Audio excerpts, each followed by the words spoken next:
আশিকানে রাসূল আসসালামু আলাইকুম ওয়া রাহমাতুল্লাহি ওয়া বারাকাতুহু।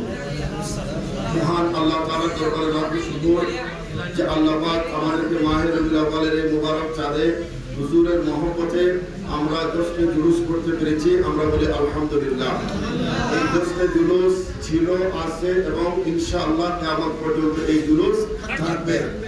যে যত বড় দুশমনী করুক না কেন, ইতিহাসের আস্থা করে বিক্ষিপ্ত হয়েছে, এখনো যারা জুলুসের সাথে বিয়াদবি করে, বিশেষ করে গত 16 সেপ্টেম্বর 12 রবিউল আউয়াল শরীফের ঐতিহাসিক জুলুসে আমাদের ব্রাহ্মণবাড়িয়া জেলার কসবা উপজেলায়, কিশোরগঞ্জের কুলিয়াচুরে এবং ফেনীর দাগনভূঞাতে যে সমস্ত দুশমনের রাসূল আমাদের মিলাদুন নবীর জুলুসে আক্রমণ করেছে, আমরা আজকের জালালিয়া দরবারের জুলুস পরবর্তী সমাবেশ থেকে তার তীব্র নিন্দা এবং প্রতিবাদ জানাই। এবং বর্তমান সরকারের কাছে আমাদের দাবি, যে সমস্ত মুস্তাকে রাসূলরা জুলুসের উপর হামলা করেছে, বিশেষ করে কুলিয়াচুরের আমাদের এই আশিকুল রাসূল ভাই শাহাদাত বরণ করেছেন, আমরা তার হত্যাকারীদের দৃষ্টান্তমূলক শাস্তি চাই। সরকার যদি আহলে সুন্নাত ওয়াল জামাতের এই দাবিগুলোর প্রতি শ্রদ্ধাশীল না হয়, তাহলে আমরা আবার দুর্বার আন্দোলন করে ইনশাআল্লাহ সুন্নিয়তের সমাজ প্রতিষ্ঠায় আমরা চেষ্টা করব।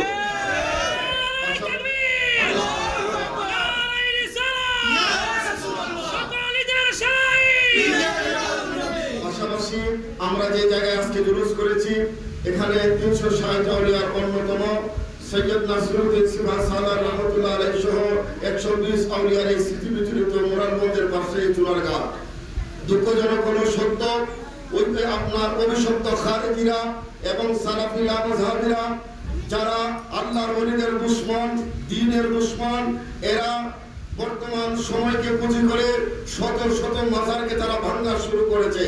আমরা ওলি প্রেমিকরা ধৈর্যের সাথে আমরা এখনো অপেক্ষা করছি।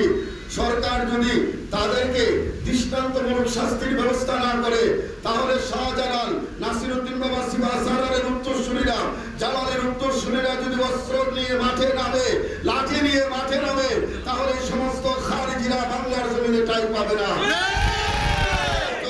সমস্ত মাজারগুলোকে নিরাপত্তা দেওয়ার জন্য আমরা সরকারের কাছে দাবি জানাই। আর সবচেয়ে মজার ব্যাপার হলো, এতদিন ধরে যারা আমাদেরকে বলতো মাজার পূজারি, আজকে তাদের কপালে নসিব হয়েছে মণ্ডপের দারোয়ানগিরি। কথা বলেন ঠিক না বেঠিক? এদের কাছে মণ্ডপের দারোয়ানগিরি পছন্দ হয়, আল্লাহর ওলিদের মাজার জিয়ারতকে এরা পছন্দ করে না। তাহলে বোঝা যায় আর কত বড় অসত্য। আমি সকলকে ধন্যবাদ এবং মোবারকবাদ জানাচ্ছি। ইনশাআল্লাহ আগামী বছর আরো ব্যাপকভাবে, সুন্দরভাবে সকলকে নিয়ে জশ্ন জুলুসের আয়োজন করা হবে। আমি এই আহ্বান রেখে বিদায় নিচ্ছি। আসসালামু আলাইকুম ওয়া রাহমাতুল্লাহি ওয়া বারাকাতুহু।